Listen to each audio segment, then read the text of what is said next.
성령의 역사 마스터 클래스 87번 마르틴 루터의 독일어 성경 번역의 기적. 여러분, 인류 역사를 바꾼 가장 위대한 사건 중 하나를 꼽으라면 무엇을 선택하시겠습니까? 많은 이들이 인쇄술의 발명이나 대륙의 발견을 말하겠지만 성령의 관점에서 볼 때 그것은 바로 하나님의 말씀이 민중의 언어로 터져 나온 사건입니다. 오늘은 마르틴 루터가 보름스 회의 이후 고립된 바르트부르크 성에서 성령의 도우심으로 독일어 성경을 번역해낸 그 긴박하고도 영광스러운 역사를 나누고자 합니다. 사제들의 손에 갇혀있던 성경이 어떻게 평범한 이들의 식탁 위로 내려와 유럽 전체를 복음의 불길로 덮었는지, 그 거대한 성령의 파도 속으로 여러분을 초대합니다. 방금 말씀드린 것처럼 성경 번역은 단순한 언어의 변환이 아니라 성령의 강력한 해방 작전이었습니다. 이제 루터가 죽음의 위협 속에서 어떻게 성경 번역이라는 위대한 사명을 완수했는지, 그 처절한 고립의 시간부터 아주 자세히 살펴보겠습니다. 1521년 보름스 회의에서 내가 여기 서 있나이다 라고 선포한 루터는 사실상 제국에서 사형 선고를 받은 상태였습니다. 누구나 그를 죽여도 죄가 되지 않는 절체절명의 위기였습니다. 비텐베르크로 돌아가는 길에 암살당할 위기에 처한 그를 성령님은 현명한 선제후 프리드리히의 손길을 통해 구출하셨습니다. 루터는 납치되듯 바르트부르크 성에 은신하게 되었습니다. 세상은 루터가 죽었다고 믿었지만 성령님은 그 고독한 성 안에서 세상을 뒤엎을 더 강력한 무기를 준비하고 계셨습니다. 루터는 그곳에서 조지 기사라는 가명을 쓰고 수염을 기르며 철저히 숨어 지냈습니다. 하지만 성령의 사람 루터에게 그 고독은 견디기 힘든 고통이었습니다. 그는 우울증과 불면증에 시달렸고 때로는 마귀가 나타나 자신을 조롱하는 환청과 환영에 시달리기도 했습니다. 루터는 밤마다 사탄의 속삭임을 들었습니다. 내가 감히 천년의 전통을 깨뜨리려 하느냐? 내가 번역하는 그 성경이 사람들을 지옥으로 인도하면 어쩔 셈이냐? 루터가 마귀를 향해 잉크병을 던졌다는 유명한 일화는 그가 겪은 영적 전투가 얼마나 치열했는지를 잘 보여줍니다. 성령님은 그 지독한 고독과 영적 공격의 용광로 속에서 루터의 자아를 완전히 깨뜨리시고 오직 하나님의 말씀에만 집중하게 만드셨습니다. 주님, 내가 할 수 있는 것은 아무것도 없습니다. 오직 당신의 말씀이 이 어둠을 뚫고 나가게 하소서.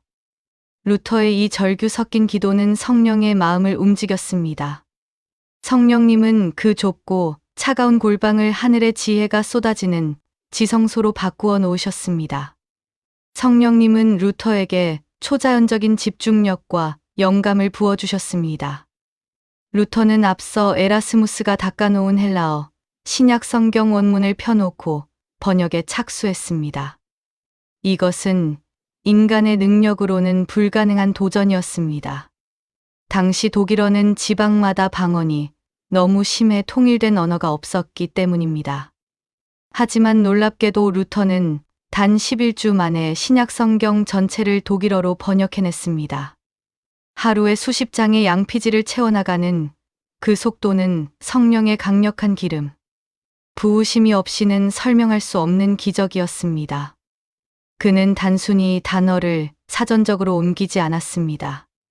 성령님은 루터의 마음속에 독일 민중들의 가슴을 울릴 수 있는 가장 생생하고 따뜻한 언어들을 떠올리게 하셨습니다. 루터는 성 밖으로 나갈 수 없었기에 성 안의 일꾼들에게 묻고 또 물었습니다. 어머니가 아이를 달랠 때 어떤 단어를 쓰는가? 시장의 상인들이 물건을 팔 때 어떤 말투를 사용하는가? 농부들이 밭을 갈며 서로에게 소리칠 때 어떤 표현을 쓰는가? 성령님은 사제들의 딱딱한 라틴어에 갇혀있던 하나님을 독일 어머니들의 부엌과 농부들의 밭갈이 천장으로 모셔오게 하셨습니다. 루터는 성경 속의 천사들이 하늘의 언어가 아니라 바로 독일 사람들의 일상 언어로 속삭이는 것처럼 번역했습니다. 보라, 내가 너희에게 기쁜 소식을 전하노라는 이 짧은 문장 하나를 위해 그는 며칠 밤을 고민하며 가장 정겹고 힘 있는 독일어 단어를 골랐습니다. 루터의 펜 끝에서 성경은 더 이상 고대 유물이 아니라 지금 살아 움직이며 독일인의 심장을 뛰게 하는 성령의 검으로 다시 태어났습니다. 말씀이 종이 위를 넘어 사람들의 삶 속으로 파고들기 시작한 것입니다. 루터가 번역한 독일어 성경이 세상에 나왔을 때 독일 전역은 그야말로 성령의 폭발이 일어났습니다. 1522년 9월에 출판된 이 성경은 9월 성경이라 불리며 인쇄기가 쉬지 않고 돌아갈 정도로 팔려나갔습니다. 당시 독일은 여러 지방 언어로 나뉘어 소통이 어려웠지만 루터의 성경은 독일 언어를 하나로 통일시키는 기적을 일으켰습니다. 성령님은 언어의 통일을 통해 복음이 전파될 거대한 고속도로를 닦으신 것입니다. 성경을 손에 든 민중들은 경악했습니다. 사제들이 구원을 받으려면 돈을 내야 하고 고행을 해야 한다고 가르쳤던 것들이 성경 어디에도 없다는 사실을 직접 눈으로 확인했기 때문입니다. 성령님은 성경 구절구절마다 빛을 비추어 민중들의 눈을 가렸던 종교적 무지를 벗겨내셨습니다. 시장의 상인도, 배 짜는 여인도, 마구간의 일꾼도 이제는 신부의 통역 없이 하나님의 말씀을 직접 읽으며 눈물을 흘렸습니다. 하나님이 나를 이렇게 사랑하셨단 말인가? 나 같은 죄인도 오직 믿음으로 구원받을 수 있단 말인가? 성령님은 루터의 번역본을 통해 사제들만이 독점하던 천국 열쇠를 모든 성도의 손에 쥐어주신 것입니다. 이것은 단순한 출판의 성공이 아니라 성령께서 민중의 손에 직접 당신의 편지를 쥐어주신 감격적인 사건이었습니다. 성경이 읽히는 곳마다 가정이 변화되고 마을의 도덕적 타락이 멈췄으며 부패한 전통이 힘을 잃었습니다. 성령님은 루터의 번역이라는 통로를 통해 독일이라는 한 민족의 영혼을 통째로 수술하기 시작하셨습니다. 루터의 성경 번역 가치는 단순히 종교적인 영역에만 머물지 않았습니다. 성령님은 이 성경을 통해 독일의 교육과 문화 전체를 새롭게 디자인하셨습니다. 성경을 읽기 위해 아이들이 학교에 가기 시작했고, 글을 모르는 어른들도 성령의 말씀을 듣기 위해 귀를 기울였습니다. 루터는 성경을 번역하며 독일어의 표준을 세웠고, 이것은 훗날 독일 문학과 철학이 꽃필 수 있는 비옥한 토양이 되었습니다. 더욱 중요한 것은 성령님께서 이 독일어 성경을 모델 삼아 전 세계 모든 민족이 자기 언어로 성경을 갖게 되는 거대한 물결을 시작하셨다는 점입니다. 루터는 신약에 이어 구약 성경 번역에도 착수했습니다. 구약의 그 방대한 예언서들과 시편을 번역하기 위해 루터는 동료 신학자들과 매일 머리를 맞댔습니다. 히브리어 단어 하나가 가진 영적인 무게를 담아내기 위해 그들은 때로 며칠 동안 한 구절에 매달렸습니다. 루터는 시편을 번역하며 자신의 고난과 다윗의 고난을 일치시켰고, 성령님은 그 번역 과정 자체를 루터의 영적인 성화 과정으로 삼으셨습니다.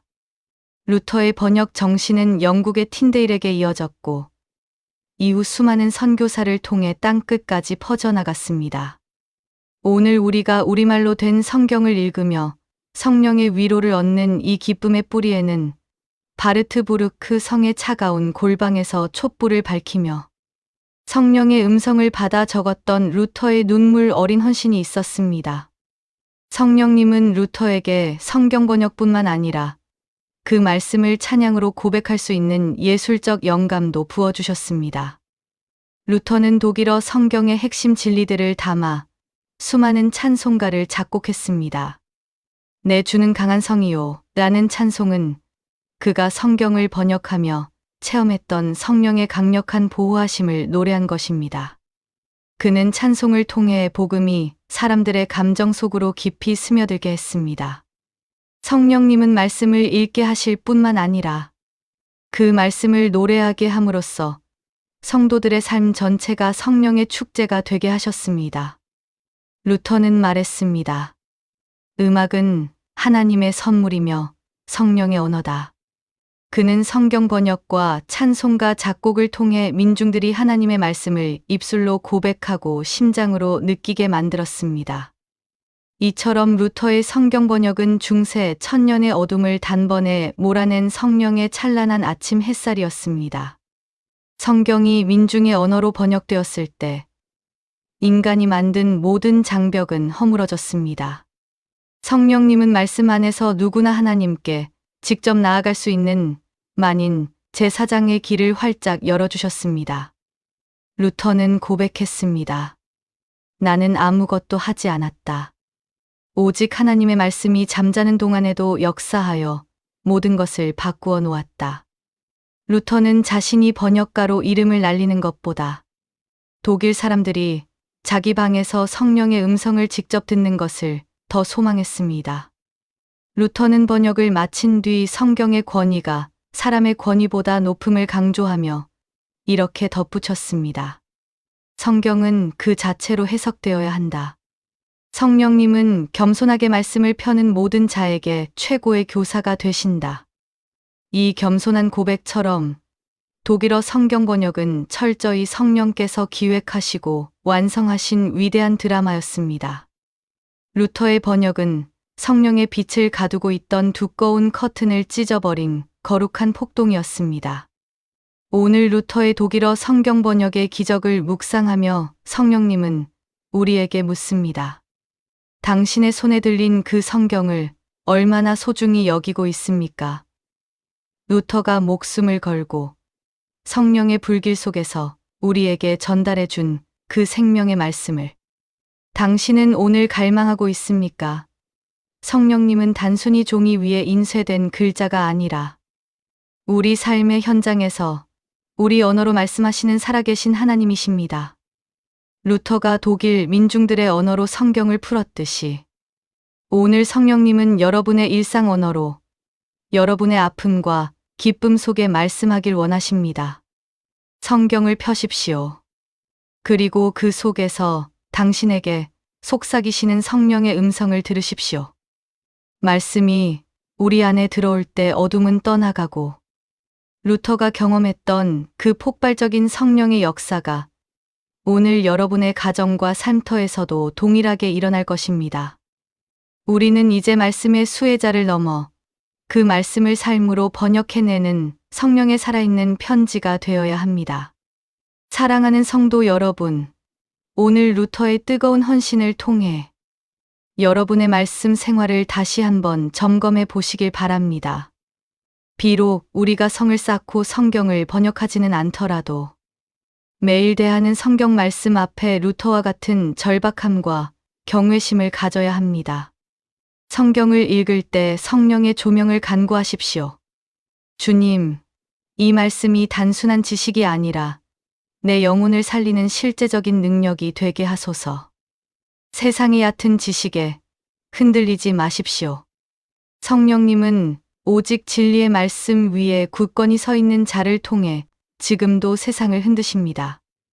여러분의 평범한 일상이 단순히 세상을 따라가는 것이 아니라 말씀의 능력을 나타내는 성령의 현장이 되기를 간절히 소망합니다. 하나님은 말씀 앞에 정직하게 반응하는 한 사람을 통해 어두운 시대를 깨우십니다. 여러분이 바로 이 시대에 살아있는 성경이 되기를 원하십니다. 말씀이 깊어질수록 주님을 향한 사랑도 더 깊어지는 은총이 있기를 바랍니다.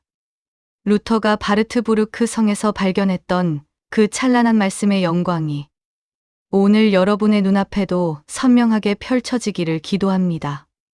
성령님은 당신의 손에 들린 성경을 통해 오늘 새로운 기적을 시작하실 것입니다. 이 영상이 여러분의 영혼에 거룩한 말씀의 불을 지폈다면 구독과 좋아요로 이 복음의 소리를 세상에 전하는 사역에 함께해 주시길 부탁드립니다. 여러분의 작은 참여가 잠든 영혼들을 깨우는 성령의 나팔 소리가 될 것입니다. 성령님의 역사는 이제 루터의 곁을 묵묵히 지키며 종교개혁의 신학적 기틀을 세웠던 겸손한 천재 필립 멜라니톤에게로 흐릅니다. 시청해 주셔서 감사합니다. 주님의 평강과 말씀의 능력이 여러분의 삶에 늘 충만하시길 간절히 기도합니다.